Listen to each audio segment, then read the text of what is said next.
Synopsis. In a galaxy dominated by advanced alien empires, humanity is the youngest, weakest, and most technologically primitive species. Yet, when an ancient intergalactic threat emerges, it's humanity's unique traits, grit, ingenuity, and an indomitable spirit that turn the tide.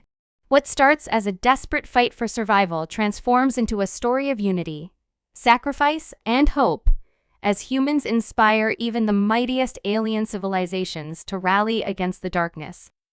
Introduction: the Galactic Stage. The Galactic Concordium was a sprawling union of species bound by treaties, trade, and mutual protection. For thousands of years, its members flourished, exchanging technologies and pooling resources to secure their place in the galaxy. Yet, among the hundreds of species in the Concordium, humans were an anomaly. The Terrans had only joined the Concordium 5 decades ago, a blink of an eye compared to the millennia-old histories of other species. Lacking faster-than-light travel until recently, humans were still considered primitive. Their homeworld, Earth, was a modest planet, abundant in water but devoid of the grandeur of worlds like Orgalize Prime or the gleaming spires of Exelnath. Aliens saw humans as fragile, physically unimpressive, and woefully unprepared for the complexities of galactic politics. What they lacked in strength or intelligence, however, they compensated for with tenacity. Humans had an odd way of thriving under pressure. They adapted, evolved, and, most curiously, fought with a stubbornness bordering on madness. Few in the Concordium saw any value in humanity until the Ravagers came.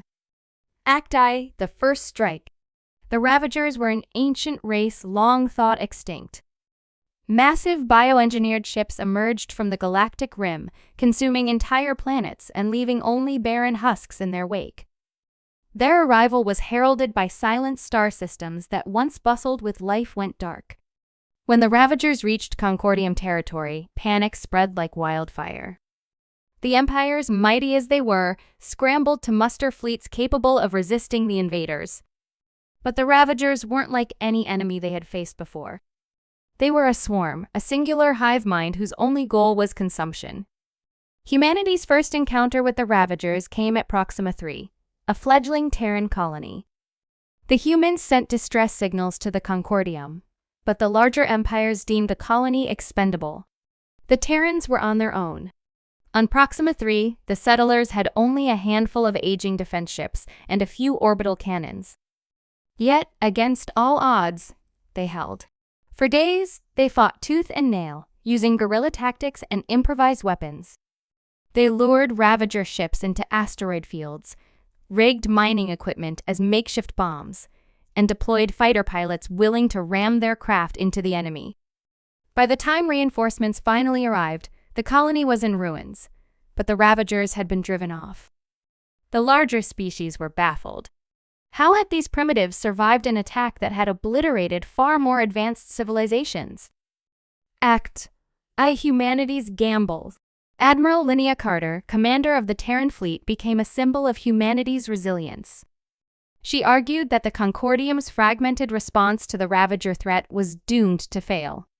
Humanity, she claimed, offered something the other species lacked: the willingness to risk everything for survival. But the Concordium leadership dismissed her warnings.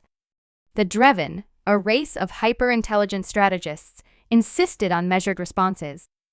The Valdris, a species of towering warriors, believed brute force would prevail. The Exithari, known for their technological prowess, thought the war could be won through superior machines. Frustrated by their inaction, humanity took matters into its own hands. Earth pooled every resource it had, building a fleet that prioritized flexibility and creative tactics over sheer firepower. Knowing they couldn't match the Ravagers ship for ship, the Terrans focused on disruption, hacking enemy systems, setting traps, and deploying experimental weapons. Their boldest move came when a small task force infiltrated a Ravager mothership. The team, led by Captain Elena Reyes, planted a bomb deep within the ship's neural core. The explosion caused a cascading failure, forcing the Ravagers to retreat from the sector. The mission was a turning point. For the first time, The galaxy saw the Ravagers as vulnerable and humanity as indispensable. I rallying the galaxy. As the war escalated, the Terrans spearheaded efforts to unite the fractured Concordium. Admiral Carter delivered fiery speeches, appealing not to logic but to emotion. She reminded the alien leaders of what was at stake: their homes, their families, their legacies. Slowly, grudgingly, the empires began to listen. Human soldiers became renowned for their bravery on the front lines. Alien generals marveled at their creativity under pressure, their refusal to accept defeat. Stories of human heroics spread across the galaxy. An engineer who single-handedly kept a shield generator running under fire, a medic who saved an alien child at great personal risk, a squadron that held a choke point for hours against overwhelming odds. Even the most skeptical races began to reconsider their views. The Dreven admitted that human improvisation often outperformed their carefully calculated strategies. The Valdris warriors found kinship in humanity's willingness to sacrifice for honor. The Exithari integrated human ingenuity into their designs, producing hybrid technologies that gave the Concordium an edge. Act IV: The Final Battle.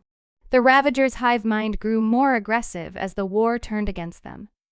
Their fleets converged on Helios Gate, a critical star system that controlled access to the galactic core. If the Concordium lost Helios Gate, the Ravagers would sweep through the heart of the galaxy unopposed. The Concordium mustered every ship it could spare. The Terran fleet, though battered, took the vanguard position.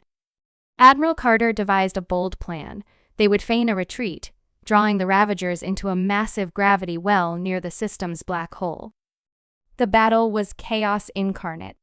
Ravager ships swarmed like locusts, their numbers seemingly infinite. Terran ships darted between them, exploiting every weakness. The larger Concordium vessels provided covering fire, their massive guns roaring in unison. At the critical moment, the Terrans unleashed their trump card, a weapon they called the Starbreaker. Using harvested Ravager tech, it created a localized gravitational anomaly, pulling dozens of enemy ships into the black hole. But the cost was devastating. The Terran fleet suffered catastrophic losses. Admiral Carter's flagship was destroyed in the final push, her last act transmitting the coordinates of the Ravager hive mind's core to the Concordium. Epilogue: Humanity's Legacy. With the hive mind destroyed, the Ravagers collapsed into disarray. The war was over, but the galaxy had been forever changed. Humanity emerged as more than survivors; they were now leaders, respected and even revered by species that once looked down on them. The Concordium adopted many human principles, including their emphasis on unity and adaptability. On Earth, monuments were raised to honor the fallen. Across the galaxy, children learned of humanity's courage in the face of impossible odds. And though the stars still held countless dangers, the galaxy knew one thing for certain: when pushed to the brink, humanity would always rise.